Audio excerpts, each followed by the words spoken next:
So narito na nga ang ating bakasyonista na si DDS fake news peddler na si Jay Sonsa, fresh from Bilibid, at sa awa ng Diyos, hindi naman siya tumuloy sa sinasabing final destination matapos siyang mahirapang huminga nang arestuhin sa kanyang bahay sa Quezon City last week.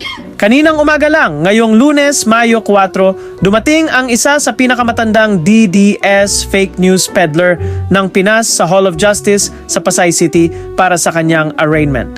Si Sonsa ay nasampahan ng kasong unlawful publication in relation to the Cybercrime Prevention Act.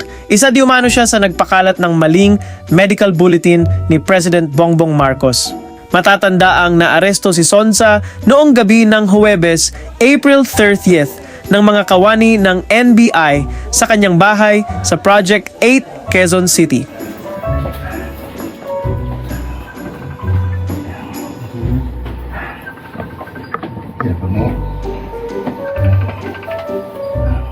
May medication po kayo, sir. Habang naglalakad papuntang main headquarters ng NBI, muntik pa ata siyang malagutan ng hininga dahil sa kanyang asthma o marahil dahil sa sobrang nerbiyos.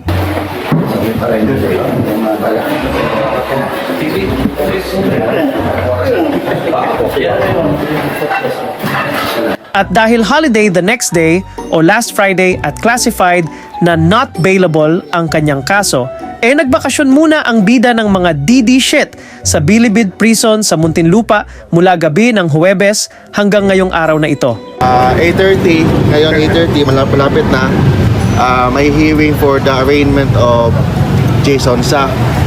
Then of course, nag-file kami ng motion na i-lift yung warrant at saka magbigay ng bail, but bago pa yun na-file yung motion, nag-grant na palang bail nung Saturday. Ayon naman sa kanyang mahinang klase, di umanong abogado na si Attorney Mark Tolentino, ayon yan mismo kay kakamping lawyer Jesus Falsis, hihilingin nila na ibasura ang kaso laban kay Sonsa. Kukwestiyonin din nila ang jurisdiction ng Pasay City Regional Trial Court dahil hindi umano residente ng Pasay si Pangulong Marcos na siyang itinuturong complainant sa kaso. Na 10,000 pesos.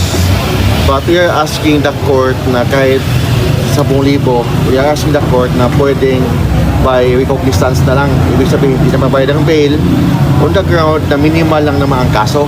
Ang kaso is very minimal. Then second, mag-file din tayo ng motion to dismiss.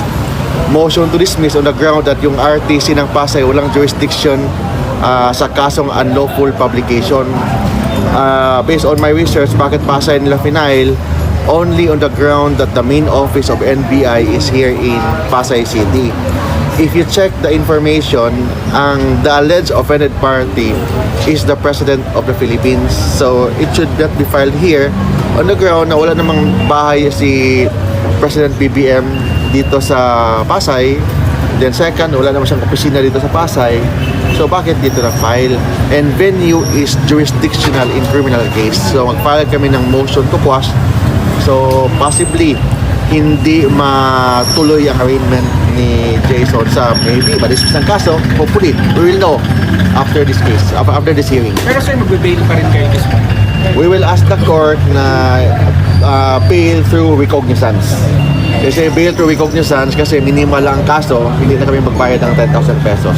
But kung hindi papayagan, we will post a bail for 10,000 pesos. Attorney, ano maging reaction nyo dun sa pag-rectify ng weekend? Nung naunang... Natuwa kami kasi kahit na Sabado, kahit weekend, nag-release pa rin ng court ng order na nag-post ng bail. Inamin naman ng court na nagkakamali sila. Sir, are you... So, definitely, ang kaso is bailable. Minimal ang kaso. Hindi ito reclusion perpetua or lifetime imprisonment na kaso.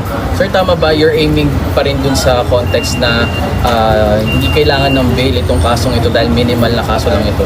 Yes, hindi kailangan ng bail. At the same time, yung DOJ nag-recommend na bail is not required. So, say bail is not required, nag-recommend sila. So, sana sundin ang court yung recommendation ng DOJ. Kamusta po si Sir Jay Sonsa? 3 days. 3 days, okay naman. Of course, hindi naman maging masaya doon sa kulungan. Mainit ang kulungan. So ano yung ramdam ng mga ordinary na nakakulong? Yun din ang naramdaman niya. Wala namang VIP ang binigay ni Jay Sonsa despite na he is already 71 years old. Sir, are you taking any legal action doon sa warrant error? Pinag-isipan pa namin ngayon, yung priority namin ngayon is makalabas si Jason sa. Mga kailan po siya makakalabas? Definitely today. Definitely Kung today. priority nyo makalabas siya, mag-bail na lang po ba kayo ng 10,000? So may hearing naman 8:30. So we will argue sa court na kung pwede wala ng 10,000. But kung assuming hindi i-approve ng court, we will post bail. So, kayo muna sir, hearing. Yes. Ngayon 8:30. So malaman natin ngayong 8:30. But definitely hindi matuloy ang arraignment kasi pa-dismiss na rin ang kaso on the ground that ang Pasay RTC walang jurisdiction.